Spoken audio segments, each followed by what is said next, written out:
Hello everyone, it has been a while, again. Firstly, my channel name has switched from Lars Bars to Miso Lobo, so if you're wondering who this new person in your notification box is, there's your answer. Secondly, I got kind of burned out, so my idea of uploading regularly kind of went down the loo. I won't pressure myself to upload consistently, but I will try to at least get a video out weekly or bi-weekly, and if it goes longer than that, then I probably have nothing interesting to cover. So with that out of the way, I wanted to do my second part of analysing Echoes Brea. The first video was a live reaction to the trailer, and now I'll be covering everything we know about Echoes since the trailer dropped on January 29th. On February 10th, shortly after the trailer was released, a live Q&A in the Discord was hosted.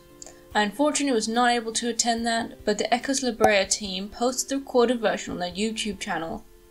The video itself is just shy of 50 minutes long, and there's no point of me covering every single detail as you can watch it yourself. But I will bring up things I found interesting or important later. The Q&A video is linked in the description if you're interested.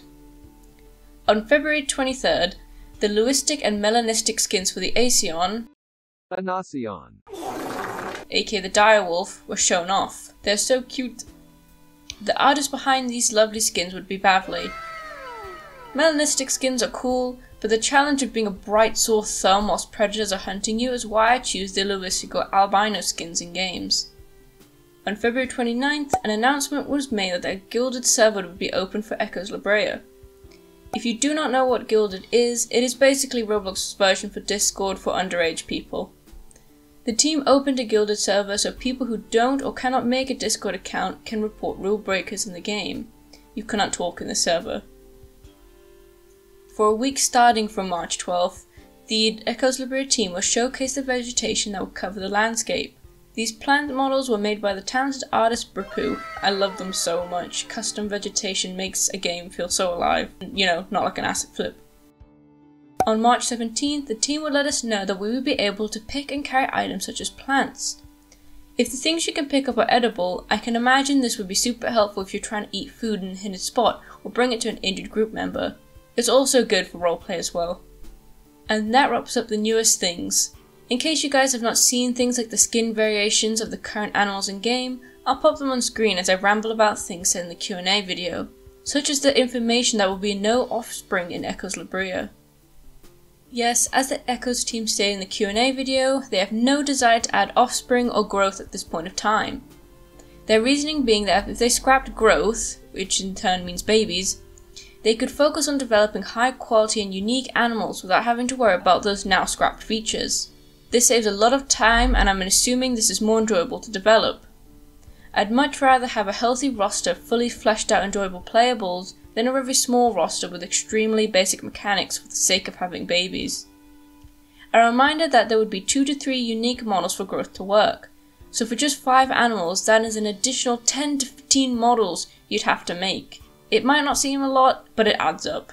Personally, I like growth in games because it gives you something to do in the form of aiming to achieve a goal. But thankfully, there will be something to work for, and that is gorgeous and research-based skins. And when I mean research-based, I mean that these skins are totally in the realm of possibility for how these animals look. So if you like realistic depictions of animals, this game is totally worth checking out when it releases. And how do you get these skins? So, in Echoes Brea, players will have an in-game currency called tracks. You earn these tracks from doing animal-specific activities as you play the game. I'm not sure if you can just get tracks just by being in the game and wandering around, but either way you're not forced to earn this currency. So if you just want to play as one of the default skins and do your thing, that's perfectly fine. The skins are cosmetic optionals.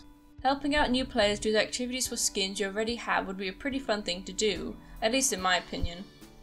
In the current version of Cenozoic Survival, I get very bored as it is basically a sandbox game. A survival game with no consequences when you die, and you can do whatever you want really. Echoes will be very similar, but now you have something to do besides fighting everything at a hotspot because you're bored. Like I said earlier, the entire Q&A will be linked in the description, and in that video's description there are timestamps to every question answered. There's a lot to learn, so I really recommend watching that video if you're very interested in Echoes. The decisions the team has made are to benefit them in the game's development, so I respect all of their choices. But nothing is ever set in stone, so what is said in the Q&A may change. Who knows? We'll just have to wait and see. That is really all there is to talk about until something new drops, so thank you for sticking to the end, and I'll hopefully talk to you guys again very soon. Remember to be kind and stay awesome. Bye bye.